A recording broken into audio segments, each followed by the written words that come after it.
Honda recalls 880,000 SUVs for rust. Japan's automakers face a $40 billion bill from US policy, and Toyota builds a mass-produced electric pickup. I'm Jason Valentini, 14-year automotive engineer. Let's get into it. Honda is recalling 880,514 Pilots, Ridgelines, Passports, and Acura MDXs. The problem is the rear subframe, which is a structural component the whole rear suspension bolts to. See, a supplier paint defect happened, and in salt belt states, the subframe can corrode, thin, and the mounting area can fraction and fail altogether. Good news is no injuries reported, and Honda expects only about 1% to actually have the defect. Japanese automakers face roughly $40 billion in added US cost, and it's not just tariffs. It's tariffs, of course, then EVs and emissions stacked all together. They've already absorbed nearly $28 billion, with another $14 billion projected through March 2027. See, the problem is you can't resource a validated supply chain overnight. So when policy shifts under you, the cost is locked in before you can react. Unfortunately, geopolitics is more relevant than ever for vehicle development. Toyota revealed the 9th gen Hilux with its first ever electric version alongside a 48-volt mild hybrid diesel. Nice contrast. The BEV gets about 257 kilometers of range and tows about 1,600 kilograms. The diesel tows 3,500. That's why Toyota aims the BEV at fleets running short routes and keeps a mild hybrid for the heavy work. Hilux isn't sold in the UX, but this is still significant as the rest of the world markets are adapting even in body and frame segments.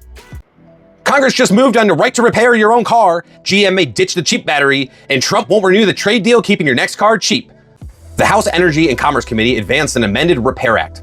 This forces automakers to give independent shops the same data and tools they give their own dealers, and this is where 3/4 of post-warranty repairs happen. It turns a voluntary 2014 agreement into federal law, FTC-enforced law. The catch, though, the committee narrowed it, and the bill's own sponsor says it's getting watered down. However, it's out of committee and it's not signed yet. But your mechanic just got closer to legal right to your car's data, and as a former mechanic before an engineer, I love to see this. GM's battery chief signaled they may skip LFP batteries in future EVs. This is the cheap iron chemistry that many other OEMs use to cut costs. GM's betting now on lithium manganese-rich, or LMR, instead, claiming the same cost with more range. Even though GM uses LFP currently in the Chevy Bolt, they're committed to exploring the option of LMR batteries for cost-effective range. But this relies on the tech proving itself and adoption at some type of scale to get the cost in check. Trump says he won't renew USMCA, the North American trade deal, at its July 1st review. And to be clear, this doesn't expire until 2036, but it does shift now to yearly reviews. See, compliant vehicles with more than 50% of US-made components are duty-free. Non-compliant ones eat the 25% tariff. So the problem is automakers plan a platform 5 to 7 years out. So how do you design affordable cars around a moving target? We need to solidify this now. Used cars crack 30 grand. Your GM EV can outrun your house, and Ford can't find enough mechanics to fix their cars. The average used car listing just hit $30,200. And where do new cars sit now? They're averaging over 50 grand. So what's killing the affordable car? Well, it's 3 things. 1, content. Every car now ships with screens, driver assist sensors, and electrification hardware that didn't exist a decade ago.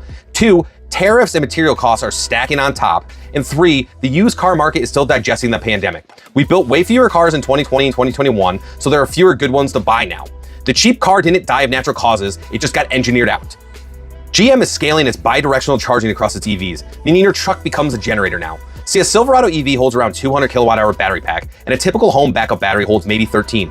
So your EV truck is parked in the driveway with 15 power walls of energy, and bidirectional charging finally lets it flow the other way into your house during an outage, and soon back to the grid.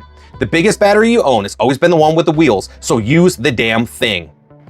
Ford is saying the industry needs technicians critically this decade, and Ford alone has 5,000 open technician spots right now, paying up to $120,000 salaries. Desperate to fix those recalls, Ford? Sure, but also, cars got radically more complex, high voltage systems, software-defined everything, sensors everywhere, and the technician pipeline shrank at the exact same time. You cannot fix a 2026 car with 2005 training, and we stopped funneling people into the trades 20 years ago. Used car ballin', an EV powerhouse, and mechanics all aboard. Follow Automotive right now for the engineer's take on what's really happening in the automotive industry.